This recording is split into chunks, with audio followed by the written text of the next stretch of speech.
The suitcase sat open on our bed, and something about it didn't sit right with me.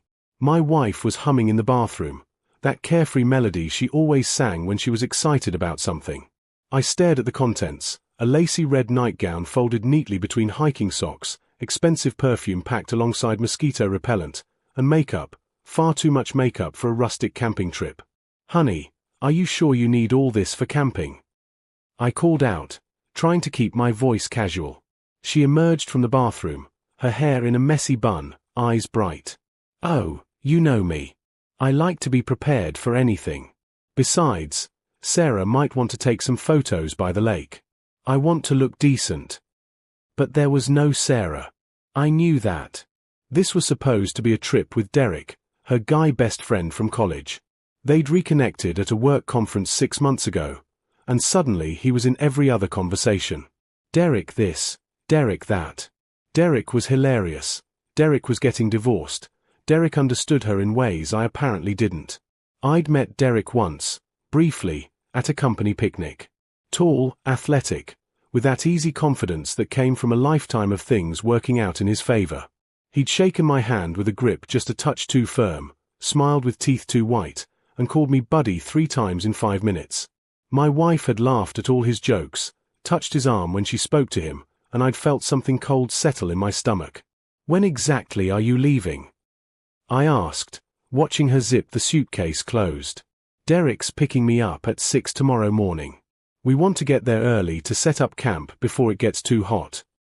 She glanced at her phone, smiled at something on the screen, then quickly locked it. "It's going to be so nice to unplug for a weekend. Just nature, you know? Peace and quiet." I nodded, not trusting my voice. That night, after she fell asleep, I did something I'd never done before. I checked her phone. The passcode she'd changed last month opened to a string of messages with Derek. Most were innocuous, plans about the trip, what to bring, weather forecasts. But there was something in the tone, an intimacy that made my chest tight. Pet names. Inside jokes. A photo she'd sent him of herself in a new outfit, asking if it was camping appropriate with a winky face. I put the phone back, my hands shaking. Maybe I was paranoid. Maybe this was exactly what she said it was, old friends catching up. But the red nightgown kept flashing in my mind. Who wore that kind of lingerie in a tent? The next morning, I watched from the bedroom window as Derek's silver SUV pulled into our driveway. He got out, all smiles and weekend casual in expensive hiking gear that looked like it had never seen a trail. My wife practically bounced down the walkway, and I saw him hug her, a long hug, his hands on her lower back. She laughed at something he said, tilting her head in that way she used to tilt it for me. I went to work in a fog that day. Couldn't concentrate on emails, couldn't focus in meetings. My coworker Janet noticed me staring at my phone during lunch. "Expecting an important call?" she asked. "My wife's camping," I said. "Just hoping she checks in safely." Janet nodded knowingly. "With the Wilson Group?" "My husband went on one of those corporate retreats last year. Said the campground had cameras everywhere after some incident. Made him feel like Big Brother was watching his whole weekend." My fork stopped halfway to my mouth. "Cameras?" "Yeah, apparently it's some corporate-owned property they rent out. Trail cams, security cameras, the works. Insurance purposes or something." She shrugged. "Personally, I think it defeats the whole getting away from it all vibe, but what do I know?" I barely heard the rest of her words. Cameras. The campground had cameras. My wife's company had sent people there before, which meant they knew about the surveillance. Which meant... I pulled out my phone and looked at my wife's calendar, the one synced to our shared account. The camping trip wasn't listed as personal time. It was marked as off-site team building, Wilson account strategy session. My blood ran cold. This wasn't just a camping trip. This was a work event. And Derek worked on the Wilson account too.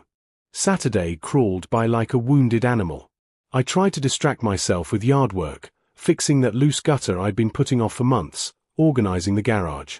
Anything to keep my hands busy and my mind from spiraling into dark places. My wife had sent one text Friday night, Made it safe. No signal out here. Will check in when I can. Love you. Love you. 2 words that should have comforted me but instead felt like a knife between my ribs. Sunday was worse. I found myself driving past Derek's apartment complex, feeling pathetic and desperate. His parking spot was empty, confirming what I already knew. I sat there for 20 minutes, gripping the steering wheel, before driving home in shame. By Monday, I'd convinced myself I was overreacting. Maybe the lingerie was just her way of feeling attractive, even in the woods. Maybe the intimate texts were just friendly banter taken out of context. Maybe I was the problem, letting jealousy poison something innocent. I was at my desk, trying to believe my own rationalizations, when my phone rang. Unknown number. Is this the husband of an employee at Dawson & Associates? A woman's voice, professional and cold. Yes, this is he. Is something wrong? Is my wife okay? This is Patricia Reeves from Human Resources. Your wife is physically fine. However, I need you to come to our offices this afternoon at 3 o'clock. There's been a situation that requires your immediate attention. My heart hammered. What kind of situation? Is she hurt? I'm not at liberty to discuss details over the phone. Please bring identification. Use the main entrance and ask for me specifically. She paused. Your wife has already been contacted. She'll be meeting us there as well. The line went dead. The next 4 hours were torture. I couldn't eat lunch. Couldn't think straight. What had happened? An accident? Had someone been hurt? But why would HR call me instead of the police? Why the cryptic message? At 2:45, I was already in my car. The Dawson & Associates building was downtown, all glass and steel and corporate Polish.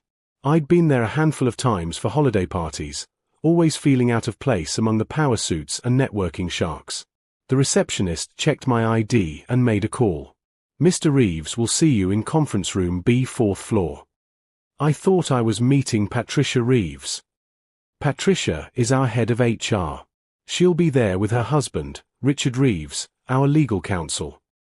The receptionist's face was carefully neutral, but I caught something in her eyes, pity, maybe, or uncomfortable knowledge. The elevator ride felt eternal. 4th floor, turn left, past cubicles where people deliberately didn't make eye contact. Conference room B had frosted glass walls and a heavy door. Through the opacity, I could see shapes, people waiting inside. I pushed open the door and stepped into my nightmare. Patricia Reeves sat at the head of a long conference table, a laptop open in front of her. Next to her, a man in an expensive suit who must have been Richard. And there, on the opposite side, sat my wife.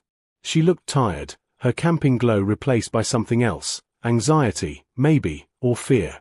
She wouldn't meet my eyes. Please, sit down, Patricia said, gesturing to the chair beside my wife. I'm sure you're confused about why we've called you here. Extremely confused, I said, my voice steady despite the chaos in my chest. What's going on? Patricia exchanged a glance with Richard. Your wife and her colleague Derek Hoffman participated in what they believed was a personal camping trip this past weekend. However, the location they chose, Pinewood Ridge Campground, is a corporate-owned property that our company uses for executive retreats. My wife's face had gone pale.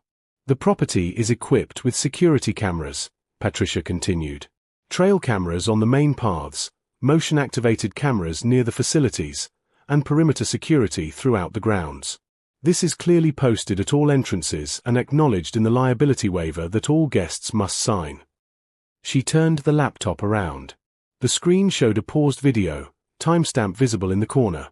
Saturday, 8:47 p.m. We received the weekly security footage this morning as part of our routine safety review, Patricia said.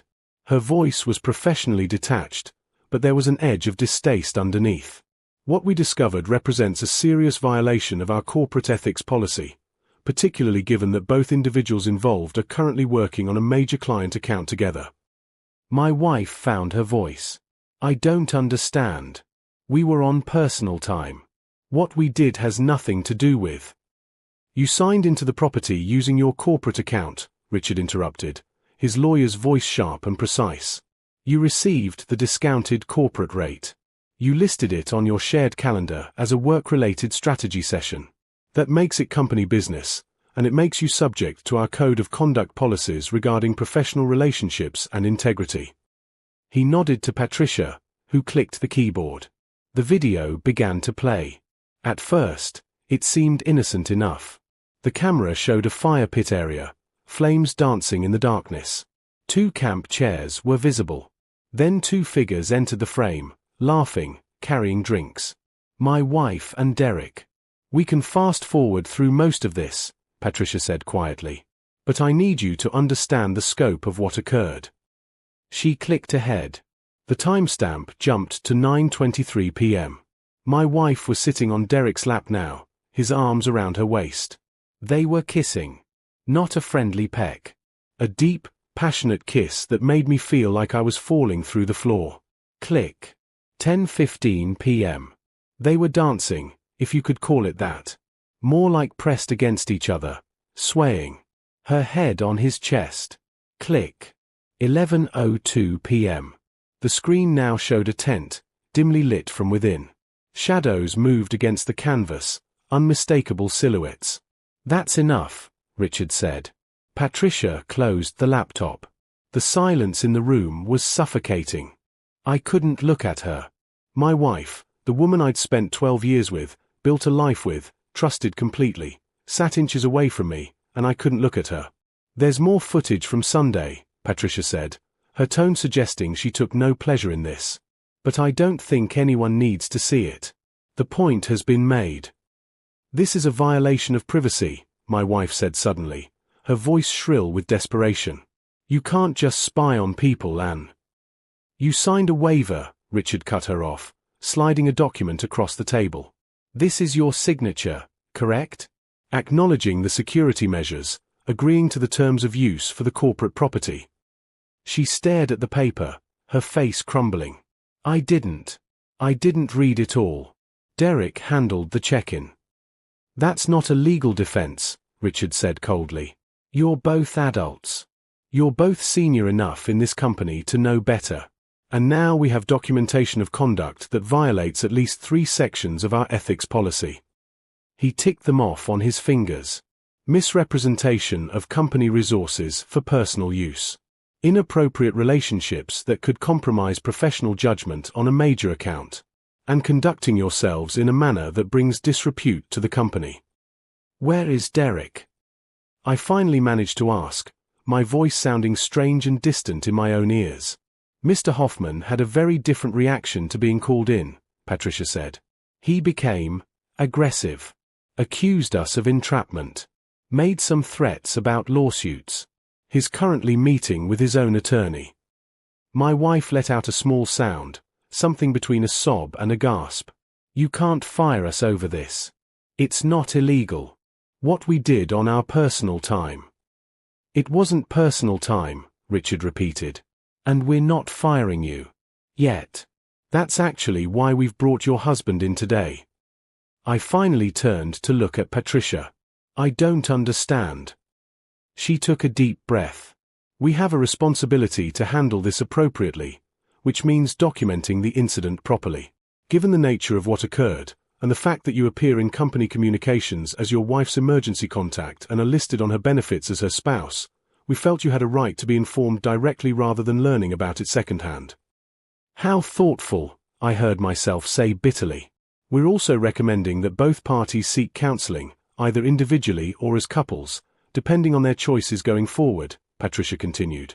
The company has resources available.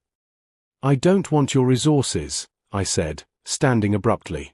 My chair scraped against the floor. Is there anything else I need to know? Any other videos you want to show me of my wife fucking another man? My wife flinched at the word. Good. I wanted her to flinch. We understand this is difficult, Richard said. But there are legal implications for you to consider as well. If you choose to pursue a divorce, this documentation could be relevant. We can provide you with copies of the necessary materials. Divorce. The word hung in the air like smoke. I need to leave, I said. Wait, my wife grabbed my arm, and I jerked away so violently that she stumbled back. Please, can we just talk? I can explain. Explain what? I finally looked at her, really looked at her, and saw a stranger wearing my wife's face. Explain how you accidentally ended up in his tent. Explain how you accidentally kissed him by the fire. Explain how you accidentally lied to me for weeks while planning this. Tears streamed down her face. I made a mistake. I know I did. But it didn't mean anything. It was just. I don't know, it was stupid and I wasn't thinking and didn't mean anything. I laughed, a harsh sound that didn't sound like my own voice. You wore lingerie. You packed perfume. You lied about who was going. You marked it as a work trip so I wouldn't question it. That's not a mistake. That's planning. That's intention. Mr. Reeves, Patricia interrupted gently. Perhaps it would be best if you both took some time apart to process this. Your wife will be on administrative leave pending our investigation. We'll need to conduct interviews, review the full footage, and determine appropriate disciplinary measures. How long was the investigation going to take? I asked. 2 to 3 weeks, typically. We'll be thorough. And Derek? The same process applies to Mr. Hoffman. She paused. For what it's worth, the footage makes it clear that it wasn't one-sided. Both parties were willing participants. My wife sobbed openly now, her face in her hands. Part of me, some small, dying part, wanted to comfort her. But the larger part, the part that had watched those videos, felt nothing but a vast, echoing emptiness. I'm going home, I said. To our home. I'd appreciate it if you found somewhere else to stay tonight. Please, she begged. Don't do this. We can work through this. People make mistakes. We can go to counseling. We can. You can send someone to pick up your things, I said to the wall, unable to look at her anymore. I'll leave them on the porch. I walked out of that conference room, down the elevator, through the gleaming lobby, and into the parking lot where the afternoon sun seemed offensively bright and cheerful.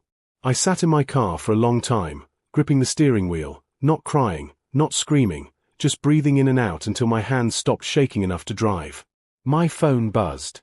A text from my wife. I'm so sorry. Please don't give up on us. I blocked her number. The house felt different when I walked in, larger somehow, echoing with an absence that hadn't been there before. I moved through the rooms mechanically, gathering my wife's things. Clothes from the closet, toiletries from the bathroom, the stack of books on her nightstand. Each item felt like evidence of a life that no longer existed, a marriage that had died in a conference room while I watched shadows move on a tent wall. Her sister showed up 2 hours later, unable to meet my eyes. She's staying with me, Sarah said quietly. She was a good person, caught in an impossible situation. I'm sorry. I didn't know she was. I thought this trip really was just friends. Yeah, I said. Me too. After Sarah left with the boxes, I sat in the kitchen and called my brother. He answered on the second ring, and I told him everything. The camping trip, the videos, the HR meeting. When I finished, there was a long silence. What do you need? He finally asked. A lawyer, I said. A good one. He had a name for me within an hour. Jennifer Harding, divorce attorney, known for being thorough and ruthless when necessary. I called her office, and when I explained the situation, briefly, clinically, her paralegal put me through immediately. Corporate documented evidence. Jennifer said after I'd given her the basics. That's actually ideal from a legal standpoint. Clean, dated, third-party verification. No, he said, she said. Were there any communications between them discussing the trip? Texts, I said. On her phone. But I don't have access anymore. That's fine.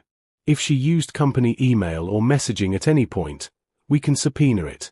And the security footage from the campground will be our primary evidence. She paused. How are you holding up? I don't know, I admitted. I feel nothing. Is that normal? It's shock, she said kindly. It'll wear off, and then you'll feel everything all at once. My advice: find a therapist before that happens. You're going to need someone to talk to who isn't involved in the legal aspects of this. She was right. The nothing didn't last. By Wednesday, the anger came.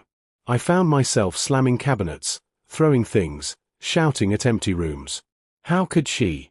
How could someone you trust completely, someone you've built a life with, just decide one day that none of it mattered? By Thursday, the sadness hit. I called in sick to work and spent the day in bed, staring at the ceiling, remembering our wedding day, her smile as she walked down the aisle, the way she laughed at my terrible jokes, the night we stayed up until 3 a.m. talking about what we'd name our kid someday. Had any of it been real? Or had I been married to an illusion, a performance? Friday brought the calls. My wife, from different numbers, her office line, her sister's phone, numbers I didn't recognize. I ignored them all until she finally sent an email that I couldn't help but read. I know you don't want to hear from me. I know I destroyed everything. But please understand, it wasn't about you. You're a good man. You've been a good husband. I don't even know why I did it. Derek said things that made me feel young again, made me feel exciting. It was selfish and stupid, and I hate myself for it. I'm in counseling now. I'm trying to understand why I sabotaged the best thing in my life. I'm not asking for forgiveness. I just want you to know that this wasn't your fault. This was all me. My weakness. My mistake. And I will regret it for the rest of my life. I read it 3 times, looking for the anger or the defensiveness, but there was none. Just remorse, raw and genuine. It didn't change anything. Sorry doesn't unbreak trust. Sorry doesn't erase images burned into your brain. Jennifer called that afternoon with an update. I've been in contact with your wife's attorney. She's not contesting the divorce. She's agreed to mediation and is willing to split assets 50-50. No fight, no drama. Given the circumstances, that's actually generous of her. She feels guilty, I said. Good. That'll make this faster. Jennifer's voice softened. I've also received copies of the security footage from Dawson and Associates, along with written statements from their HR department. Your wife's formal hearing with the company is scheduled for next week. Derek's is the week after. What happens to them? Probably suspension without pay, mandatory ethics training, possible transfer or termination depending on how vindictive the company wants to be. The Wilson account will definitely be reassigned. They're a major client. The company can't risk any appearance of impropriety. I thought about Derek, about his confident smile and his too firm handshake. He deserves whatever he gets. They both do, Jennifer agreed. But my job is to protect your interests, not punish theirs. Speaking of which, the house is in both your names, correct? Yes. And you want to keep it? I looked around the kitchen, at the refrigerator covered in magnets from vacations we'd taken, at the coffee maker we'd received as a wedding gift, at the dinner table where we'd shared 1,000 meals. I don't know. Maybe I should sell it. Start fresh. Think about it. We have time. But time was the problem. I had too much of it now. Hours that used to be filled with companionship were now just empty space. I tried to fill them, went to the gym, reconnected with friends I'd neglected, threw myself into work. But nights were the hardest. The bed felt enormous. The house was too quiet. 2 weeks after the HR meeting, I saw Derek at the grocery store. He was in the produce section, looking at tomatoes, and for a moment, I considered just walking away. But something in me, pride, maybe, or rage, or just exhaustion, made me push my cart toward him. He saw me coming and froze, a tomato in his hand. I'm not going to make a scene, I said quietly. I just want you to know that I know exactly who you are. You're not some unlucky guy who got caught up in something. You pursued a married woman. You planned it. You executed it. And whatever happens with your job, whatever happens with your life, you earned it. Derek's jaw clenched. You don't know anything about what happened between us. I know enough, I said. I know that instead of being a decent human being, you decided you wanted something that wasn't yours. And you took it. She made her own choices, he said defensively. I didn't force her to do anything. No, I agreed. You just made it easy for her to make the worst choice of her life. Congratulations. I walked away before he could respond, my heart pounding, hands shaking. But I felt something I hadn't felt in 2 weeks, a tiny spark of strength. I'd stood up for myself. I'd looked the man who'd helped destroy my marriage in the eye and hadn't crumbled. It was a small victory, but I'd take it. The divorce was finalized on a Tuesday morning in October, 3 months after that weekend camping trip that had blown up my life. Judge Patterson signed the papers with barely a glance. No fault dissolution, amicable division of assets, no children to complicate custody. 12 years of marriage reduced to a file folder and a gavel tap. My wife, ex-wife now, sat on the opposite side of the courtroom with her attorney. She'd lost weight, looked older somehow. When our eyes met briefly, I saw the same thing I'd seen in the mirror every morning for months. A person trying to figure out who they were now that everything familiar had been stripped away. Outside the courthouse, Jennifer shook my hand. That's it. You're officially free. How do you feel? I don't know yet, I admitted. Ask me in a year. She smiled. Fair enough. Take care of yourself. I'd sold the house 2 weeks earlier. Couldn't stand to be in it anymore, not when every room held memories that now felt contaminated. The new place was a downtown condo, modern and impersonal, which was exactly what I needed. No ghosts, no history, just white walls and a future I could fill however I wanted. The Wednesday after the divorce was finalized, I got a call from Patricia at Dawson & Associates. I wanted to update you on the resolution of our internal investigation, she said. I know you're no longer directly connected to the situation, but given how everything unfolded, I thought you deserved closure. What happened to them? Your ex-wife accepted a voluntary resignation as part of a settlement agreement. She received 6 months severance and a neutral reference letter. Derek Hoffman was terminated for cause. There were other issues that came to light during our investigation. Harassment complaints from 2 other female colleagues that had never been formally filed. Your ex-wife situation gave us the leverage to finally act on those patterns. So Derek was a serial predator. Somehow that didn't make me feel better or worse. It just was. Thank you for telling me, I said. There's one more thing, Patricia continued. This stays between us, but your ex-wife asked me to pass along a message. She said she started a new job in Seattle. She's moving out there next month. She wanted you to know so you wouldn't worry about running into her around town. Seattle. 3,000 miles away. That's probably for the best. After we hung up, I stood at my condo window, looking out at the city. It was nearly sunset, the sky turning that particular shade of orange that used to make me reach for my phone to text my wife about it. Old habit. But I didn't reach for my phone this time. I just watched the sunset alone and found I was okay with that. Therapy had helped. Dr. Morrison had taught me that betrayal like this rewires your brain, changes how you trust, how you love, how you see the world. But it doesn't have to destroy you. You can be hurt and still heal. You can be betrayed and still trust again someday. You can lose everything and still build something new.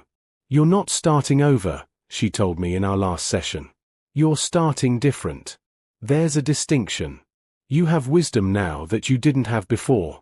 Hard-earned, painful wisdom. But wisdom nonetheless. I'd started dating, cautiously. Nothing serious yet. A few dinners, some pleasant conversations with women from the hiking group I'd joined. It was strange, navigating that world again after 12 years. But strange wasn't necessarily bad. It was just different. My brother had asked me once if I could ever forgive her. I don't know, I'd answered honestly. I understand she was broken in ways I couldn't see. I understand people make terrible choices when they're trying to fill empty places in themselves. But understanding isn't the same as forgiving. Maybe someday I'll get there. Maybe I won't. Right now, I'm just trying to forgive myself. For what? He'd asked, confused. For not seeing it coming. For trusting blindly. For building my whole life around someone who could just walk away from it. 6 months after the divorce, I went on a real camping trip. Not to Pinewood Ridge, I'd never go there, but to a state park 3 hours north. I went alone, set up my own tent, built my own fire, sat under stars so bright they looked fake and listened to the sounds of the forest at night. No cameras. No betrayal. Just me and the quiet. I thought about everything that had happened, the suspicion, the discovery, the conference room, the videos, the divorce, the selling of the house, the rebuilding. It had been brutal. It had nearly destroyed me. But sitting there by that fire, I realized something crucial. I had survived it. Not just survived, I was actually living again. Differently, yes. More carefully, yes. But living. Choosing to wake up every day and figure out who I was now, what I wanted now, where I was going now. My phone buzzed with a text from Maya, a woman I'd met at a coffee shop last week. We were supposed to have dinner Friday. Still on for this weekend? There's this little Italian place I think you'd love. I stared at the message for a long moment, feeling that familiar fear rise up. What if I trusted again and got hurt? What if I opened up and got betrayed? What if? But then I looked at the fire, at the stars, at the vast darkness that somehow didn't feel frightening anymore. Dr. Morrison's words came back to me. You can't let one person's betrayal prevent you from experiencing connection. That's not protecting yourself, that's imprisoning yourself. I typed back, looking forward to it. I'll pick you up at 7. The next morning, I packed up camp and hiked to a ridge that overlooked the valley. The view was stunning, mountains layered in the distance, a river cutting through the trees below, sunlight turning everything golden. I pulled out my phone and took a photo. Not for anyone else. Just for me. Evidence that I'd made it here, to this moment, to this view, to this version of myself that had been forged in pain but wasn't defined by it. As I drove home that afternoon, I passed a sign for Pinewood Ridge. 30 miles east. I didn't feel the urge to turn that direction, didn't feel anything really except a distant acknowledgement that something terrible had happened there once, to a different version of me, in what felt like a different lifetime. That night, I unpacked in my condo and found myself genuinely looking forward to Friday. To dinner with Maya. To the possibility of something new. To the risk of trusting again, even knowing it could end badly, because the alternative, closing myself off forever, would be letting that camping trip define the rest of my life. And I refused to give it that power. The affair had exposed cracks in my marriage I'd been too naive to see. The HR investigation had forced me to confront truths I'd been avoiding. The divorce had freed me from a relationship that had been dying long before that camping trip. We'd just both been too comfortable to admit it. None of this made the betrayal okay. None of this excused what she'd done. But it did give me context, perspective, and eventually, a strange kind of gratitude. Not for the pain, but for the clarity. For the chance to rebuild my life with intention instead of momentum. For the opportunity to figure out who I was when I wasn't defining myself through someone else. My ex-wife had made her choices. Derek had made his. The company had made theirs. And now I was making mine, choosing to heal, to grow, to stay open to possibility even after being so thoroughly hurt. Friday came. I picked Maya up at 7. The Italian place was perfect. Small, intimate, with candles on every table. We talked for 3 hours about everything and nothing. She told me about her job as a veterinarian, her love of terrible reality TV, her dream of someday hiking the entire Appalachian Trail. I told her about my work, my recent camping trip, my attempts to learn guitar, badly. I didn't tell her about the divorce. Not yet. That was a story for another night, when we knew each other better, when I was sure this might be something real. For now, it was enough to sit across from someone who smiled at my jokes, who asked thoughtful questions, who seemed genuinely interested in knowing me. Want to get coffee sometime next week? She asked as I walked her to her door. I'd like that, I said. And I meant it. Driving home, I caught myself humming, something I hadn't done in months. The city lights blurred past, the The radio played some song I didn't know, and for the first time since that HR meeting, I felt something that almost resembled peace. The camping trip, the betrayal, the divorce, they were part of my story now. Not the whole story. Not even the most important part. Just a chapter that had ended so a new one could begin. I'd survived the worst thing I could imagine. I'd watched my marriage end in a conference room while security footage played. I'd signed divorce papers and sold my house and built a new life from scratch. And somehow, impossibly, I was okay. More than okay, actually. I was free.